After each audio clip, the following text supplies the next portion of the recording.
Assalamualaikum warahmatullahi wabarakatuh. Perkenalkan, saya Iib Syarif Hidayat, Kepala Sekolah SDN 1 Cianting, Kecamatan Sukatani, Kabupaten Purwakarta, Jawa Barat.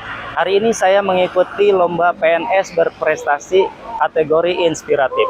Karya yang saya hadirkan adalah beberapa praktik baik selama menjadi kepala sekolah.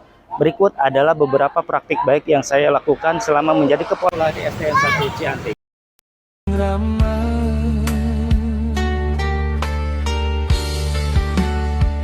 Juli 2024, waktu itu pertama kali saya mendapatkan tugas sebagai kepala sekolah di SDN 1 Cianting, tepatnya di Kecamatan Sukatani, Kabupaten Purwakarta. Pertama kali saya bertugas, saya bingung apa yang harus saya lakukan karena saya melihat kondisi sekolah yang tidak layak untuk dijadikan tempat belajar. Bangunannya rusak, atapnya juga sudah rapuh, kondisinya juga sudah kumuh. Jadi kondisi sekolah ini tuh terlihat sangat kumuh sekali, merupakan salah satu sekolah terkumuh di Purwakarta, dan ternyata masih ada ya sekolah yang seperti ini di Purwakarta. Apa yang harus saya lakukan terlebih dahulu karena melihat bangunan ini sudah tak layak sekali untuk dijadikan sarana belajar. Belum lagi kondisi lingkungan yang kurang memadai, banyaknya terjadi maling, kondisi sekolah yang terpisah antara satu bangunan dengan bangunan yang lain karena tersekat oleh desa. Sehingga saya harus memutar otak bagaimana caranya memanage sekolah ini dengan baik karena tantangan sekali ini. Menurut saya ini sangat penuh dengan tantangan. Sebagai seorang kepala sekolah, saya harus mencari strategi bagaimana bisa memanage sekolah ini dengan baik. Salah satunya adalah dengan manajemen berbasis deep talk. Dengan manajemen berbasis deep talk ini, saya bisa berkomunikasi secara lancar dengan warga sekolah, baik itu guru, siswa, orang tua, dan lain sebagainya. Nah, ini merupakan modal awal untuk saya untuk memanage sekolah ini dengan baik. Nah, walaupun tantangannya cukup beragam, mulai dari kondisi fisik sekolah, karakter siswa, dan manajemen pegawai. Ini merupakan tantangan besar. Dengan menjalankan manajemen berbasis deep talk ini, saya alhamdulillah bisa menjalankan program-program sekolah dengan baik dan juga bisa membuat perubahan-perubahan di sekolah. Nah, upaya yang saya lakukan untuk membuat perubahan di sekolah ini dengan berbagai strategi ya. Mulai dari melibatkan semua warga sekolah, termasuk guru, orang tua, dan lain sebagainya, termasuk masyarakat. Sehingga alhamdulillah di tahun berikutnya saya bisa membuat perubahan yang cukup signifikan. Salah satunya yaitu dengan merubah bangunan yang sudah lama dan membuat kerjasama dengan DPRD daerah, sehingga sekolah saya mendapatkan bantuan 150 juta. Sehingga alhamdulillah atap sekolahnya bisa diperbaiki untuk 3 kelas, termasuk untuk ruangan kantor, perpustakaan, dan kelas 4. SDN Cianting juga mengoptimalkan sarana teknologi untuk meningkatkan kualitas pembelajaran ya, salah satunya ini dengan PTS berbasis digitalisasi. Kami juga membekali siswa dengan life skill ya yang berkearifan lokal, sehingga siswa itu dibiasakan untuk hidup mandiri ya dan mempunyai skill di masa yang akan datang. Nah, contohnya seperti memasak dengan cara mengangkat kearifan lokal dan menggunakan alat-alat tradisional. Hal ini sebagai upaya untuk bertahan hidup dan kecakapan siswa di masa yang akan datang. Selain itu juga untuk melestarikan kearifan budaya lokal Sunda. Akhir-akhir ini sudah hampir tergerus oleh kemajuan zaman, teknologi, dan juga modernisasi. Kegiatan ini pula sekaligus untuk mengenalkan karakter Gapura Pancawaluya kepada siswa-siswi di SDN 1 Cianting.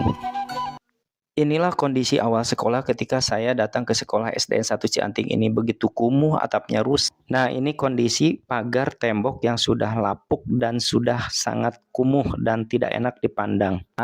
Karena kaso-kasonya sudah sangat rapuh akibat tidak ada rehab selama bertahun-tahun. Akibatnya seperti ini kondisi bangunan awalnya. Nah, setelah mendapatkan rehab atap sehingga kondisi sekolah sekarang menjadi lebih baik.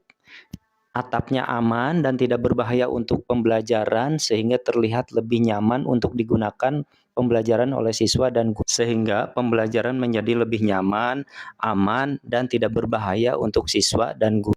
Walaupun ini bukan dana DAK, tetapi buat kami ini cukup sangat membantu sekali untuk kenyamanan belajar siswa. Dengan berbagai upaya yang kami lakukan agar ada perubahan yang signifikan di sekolah yang tadinya kumuh ini. Ini kondisi pagar bagian depan yang tadinya sangat kumuh sekarang terlihat lebih enak dipandang dan lebih rapih. Sehingga terlihat bahwa ini adalah sebuah sekolah. Nah, ini foto gambaran bagaimana sebelum dan sesudah pengecatan. Yang kami lakukan juga perbaikan wastafel juga ya. ada beberapa wastafel yang sudah rusak, kami perbaiki, kemudian ada proses perbaikan kamar mandi juga karena ini memang sangat urgent sekali. Nah, ini juga ruang perpustakaan yang tadinya tidak terpakai dan terbengkalai dijadikan gudang, sekarang lebih terlihat lebih rapi dan dijadikan ruangan multimedia untuk pembelajaran berbasis IT dan dijadikan sebagai sarana belajar siswa dan membaca buku siswa. Ini juga yang kami lakukan terkait pembelajaran tatanen di Balai Atikan. Karena kami memiliki lahan yang sangat sempit, jadi kami siap pertanian vertical garden sehingga kami tetap bisa belajar dan bercocok tanam. Sebagai sarana belajar pertanian siswa sekaligus mengenal jenis-jenis tanaman. Jadi kami langsung belajar di kebun. Ini juga kami melakukan parenting agar bisa mengedukasi para orang tua bagaimana cara mendidik anak yang baik. Nah, berikut adalah testimoni. Berikut adalah beberapa testimoni dari beberapa guru. Saya dengan ibu. Saya mengajar di sini tentu ada perubahan yang saya rasakan ketika sebelum Bapak masuk ke SDN 1 Cianting dan setelah Bapak masuk ke SDN 1 Cianting. Sebelumnya, sebelum Bapak masuk ke SDN 1 Cianting, setiap pagi itu tidak dilaksanakan pembiasaan sebelum pembelajaran dimulai. Jadi ketika jam masuk pelajaran itu anak-anak langsung masuk ke kelasnya masing-masing. Tetapi ketika Bapak masuk ke SDN 1 Cianting, terjadi perubahan. Ya, diantaranya yaitu adalah terjadinya pembiasaan sebelum pembelajaran dimulai. Jadi sebelum pembelajaran dimulai itu 30 menit sebelumnya anak-anak itu berkumpul di lapangan untuk melaksanakan pembiasaan yang sudah terjadwal. 7 poe atikan ya? 7 poe atikan. Jadi hari Senin itu tentunya kan ada upacara. Ada kaitannya dengan Gapura Pancawalaya juga ya? Ada kaitannya, tentu saja ada kaitannya. Kalau perubahan lain dari segi fisik sekolah atau perilaku siswa bagaimana? Nah, kalau dari perubahan fisik yang saya lihat, kalau sebelumnya itu kan ada kamar mandi di bawah itu yang tidak berfungsi sebelumnya, jadi terbengkalai. Jadi siswa itu menggunakan kamar mandi hanya satu saja yang ada di kantor bersama dengan guru. Tapi semenjak Bapak datang ke sekolah kami SDN 1 Cianting, kamar mandi yang ada di bawah itu direnovasi dan sekarang sudah bisa digunakan oleh siswa. Dan kemudian juga untuk karakter siswanya, karena kan tadi sudah terjadi perubahan atau karena adanya pembiasaan setiap pagi sebelum pembelajaran, akhirnya karakter siswa juga lebih disiplin. Artinya siswa itu kan tadinya belajar itu dimulai dari jam 7, tapi karena ada pembiasaan sebelum pembelajaran, akhirnya siswa itu datang ke sekolahnya lebih awal sehingga lebih disiplin. Dan juga mereka itu sudah punya tanggung jawab, mereka itu paham ketika jam 6.30 berarti mereka harus sudah berkumpul di lapangan untuk melaksanakan pembiasaan. Berarti sebelum ada Bapak dan setelah ada Bapak terjadi perubahan karakter dari peserta didik yang tadinya kurang disiplin menjadi lebih disiplin dan lebih bertanggung jawab. Ya, Merianti, biasa dipanggil Ibu Mary. Saya wali kelas dari kelas 3 SDN Negeri 1 Cianting. Yang saya rasakan di sini di SDN Negeri 1 Cianting ya, di sini sesama dengan rekan guru kita baik ya, bersilaturahmi, terus bekerja sama, berkomunikasi dengan baik. Iya, komunikasi baik, disiplin juga. Alhamdulillah di sini guru-gurunya punya disiplin dan tanggung jawab yang tinggi ya Pak ya. Ini saya rasa terbukti karena kepemimpinan kepala sekolah kita ya Pak ya. Saya sendiri merasakan bahwa antara kepala sekolah dan guru itu tidak ada kesenjangan gitu. Jadi kita dianggapnya sama, baik, disiplin dan bertanggung jawab. Berkarakter. Dan prestasi siswa alhamdulillah kemarin kita dalam acara PLSN ya Pak ya, kita sudah menjuarai beberapa cabang olahraga. Alhamdulillah di sini bisa menunjukkan prestasi yang bagus, anak-anaknya bisa dijuruskan dengan baik dan juga mudah-mudahan kedepannya prestasinya makin meningkat.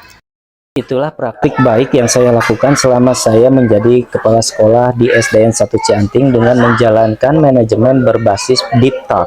Nah, itu adalah salah satu strategi yang saya lakukan ketika saya menjalankan program-program yang saya lakukan dan praktik baik yang saya lakukan di sekolah ini. Demikian, terima kasih. Wassalamualaikum warahmatullahi wabarakatuh.